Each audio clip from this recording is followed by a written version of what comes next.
Something massive is brewing at Old Trafford this summer, and if you think this is just going to be another quiet window of half measures and missed opportunities, you are about to be proven very, very wrong.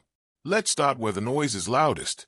Sandro Tonali, the name that keeps coming up, the name that Michael Carrick apparently can't stop thinking about. According to Gianluca Di Marzio, one of the most connected journalists in European football, Manchester United have made Tonali their primary midfield target this summer. Not a backup option. Not a name on a long list. The primary target. Carrick wants him specifically, and that distinction matters enormously. This isn't the recruitment committee handing a manager a name on a spreadsheet. This is a head coach who has studied this player, identified exactly what he brings, and decided he is the man to anchor United's midfield rebuild. That kind of conviction from a manager usually means a deal gets done. Now here's where it gets interesting. Newcastle United and Tonali reportedly have a gentleman's agreement. If the Magpies fail to qualify for Champions League football, he walks. And right now, Newcastle sit 10 points off those Champions League places heading into the final game of the season. The door isn't just open, it's practically hanging off its hinges. The asking price sits somewhere between 80 and 100 million euros, and Di Marzio himself has said there's a good chance this deal goes through. When Di Marzio says that, you listen. The man doesn't throw those words around casually. Eddie Howe has publicly backed Tonali, called him committed, said he's absolutely fine. But you know what managers always say when a star player is being circled by bigger clubs?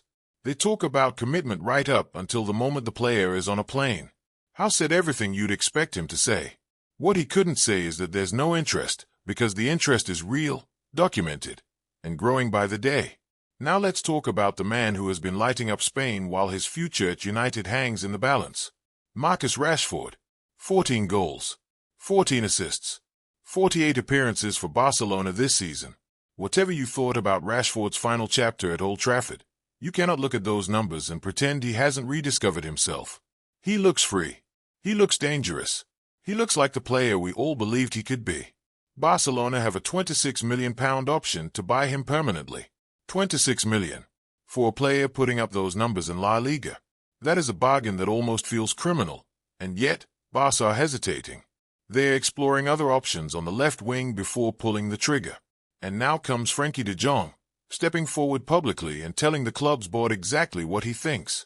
He said Rashford gave them goals, assists, attacking runs, described him as a fast player who poses a real threat, and said he'd be delighted if he stays.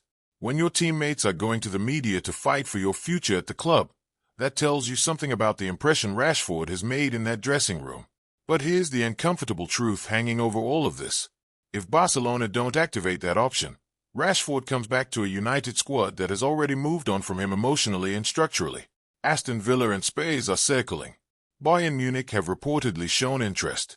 And then there's this wild card, reports suggesting Jose Mourinho, back at Real Madrid, has his eyes on Rashford as well.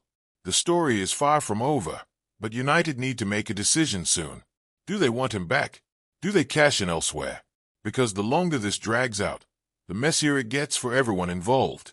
Meanwhile, in the midfield department, because apparently one midfield target isn't enough, United have been strongly linked with Mateus Fernandes from West Ham. 21 years old, exceptional creative output, and a player that multiple reports confirm United have held direct talks over. He joined West Ham from Southampton last summer for £40 million, and with the hammer staring down the barrel of relegation, United smell an opportunity. Arsenal and PSG are also in the mix, but United are said to be leading the race. His omission from Portugal's World Cup squad actually makes any deal cleaner. No international tournament complications, no delayed medical, straight business. And then there's Bas Toure from Hoffenheim, 20 years old, 5 goals, 12 assists in the Bundesliga this season, valued it up to €50 million. United have expressed interest. So have Liverpool, Aston Villa, Newcastle, and Brighton. This one feels like it could accelerate quickly once the window opens on June 15th. Now, the elephant in the room. Pep Guardiola leaving Manchester City. If that actually happens, and reports are suggesting it will, the knock-on effect for United could be significant. Cadena SEI in Spain is claiming that Guardiola's exit could trigger Rodri moving to Real Madrid. And if Rodri goes to Madrid, then Eduardo Camavinga potentially becomes available. Camavinga to United has been a story bubbling under the surface for a while now, and suddenly it has a real pathway. Paul Scholes has hinted at it. Carrick is reportedly watching developments closely. This is the kind of domino chain that can completely reshape a transfer window before it even officially begins. Oh, and Arsenal are Premier League champions. Manchester City drew with Bournemouth, and just like that, the title went to the Emirates. Full credit to Mikel Arteta. That doesn't change what United need to do this summer, but it absolutely raises the stakes. The gap between where United are and where Arsenal are right now is real, and the only way to close it is through decisive, intelligent recruitment. No more half measures. Elliot Anderson remains United's top midfield priority according to multiple outlets, though City have now stepped up their interest and are threatening to complicate things. Gleison Bremer from Juventus has a £50 million release clause and has attracted United attention alongside Liverpool. Federico Valverde at Real Madrid is a name that keeps surfacing, with Madrid reportedly open to selling this summer. And Casemiro, the era is officially over, is closing in on a move to Inter Miami, said his goodbyes at Old Trafford, and United will move forward without him. It's the end of something, but endings at this club usually mean something bigger is about to begin.